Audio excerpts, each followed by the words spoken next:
Okay, we continue learning the Bais Halevi on Bitachon. We started yesterday the 23rd chapter over here, and we learned what is the Bitachon HaMe'ula, this very high level. And today we're going to see what a lofty level we're discussing.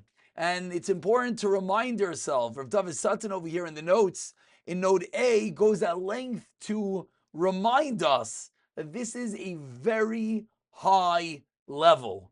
What the Bais Halevi here is talking about is where we could dream of getting, and we're going to see today, maybe we don't even dream of getting to this level, but this is the level sometimes when you know what's the ideal, when you know what could be gotten to, it's easier to live in the most minimized fashion. So yesterday we began by learning that bitachon is in the leiv, is in the heart, that of course our actions are beautiful, that we want our actions to be in accordance to bitachon, meaning that when we're posed with a challenge, a difficulty, we don't run to ishtadlus. And even when we do run to ishtadlus, we remind ourselves, is that which is going to get our result? Is it going to be the doctor that gives us the refuah? Is it going to be the conversation with the boss that gives us the raise? Of course not. We have to do it. It's ishtadlus. But where it's going to come to at the end of the day is from Hashem. But yesterday, the Bais Halevi taught us that we have to realize that even our actions, that's one level of bitachon. There's a higher level that we feel in our heart. We're calm, we're tranquil, we're not nervous because we know it's all from Hashem. Now, how far does this go? The Bais Halevi goes and he gives us a mashal. It comes from a pasuk of David HaMelech, that David HaMelech says that his nefesh, his soul, is silent. And what does he compare it to? He compares it kagomul alai imai, like a child that is nursing from its mother.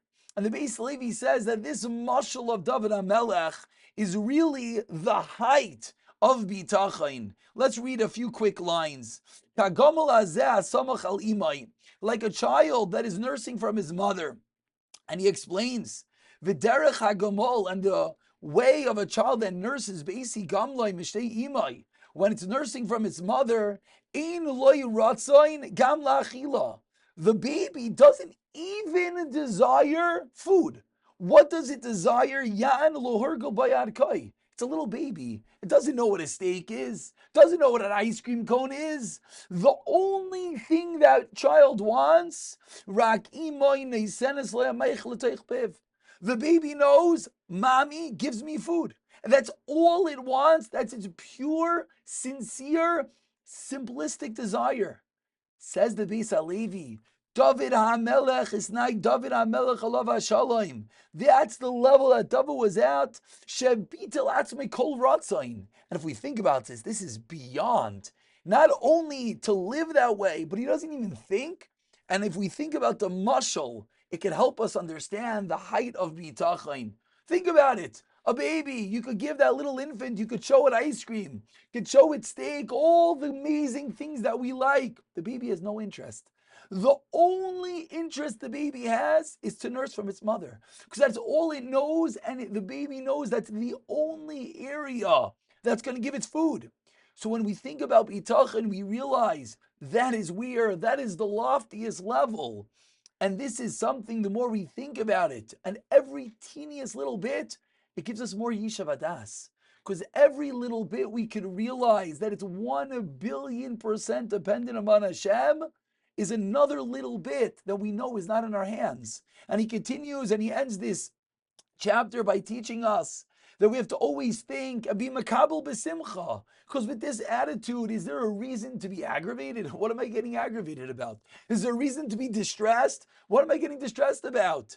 And he says, of course, this is the level, the madrigas hatanoyim, that whatever happened to them, and we know all the stories, whatever happened to the Tanoyim Amarayim, what would they say? Kol ma de Ovid Rachmana letavu de Ovid. Gamzu l'taiva, at the highest level. Why? Because they firmly believed, like that baby knew, that everything, and there's nothing else in the world. That's the level of Tanaim. Of course, this is a level that's beyond us. But the more that we think about it, each and every teeniest little bit that we try to attribute and say, Gamzu l'taiva, Hashem is holding my hand, God is taking control, is a little bit more that we could let go of that control. That's a little bit more connected to the ultimate level of bitachon.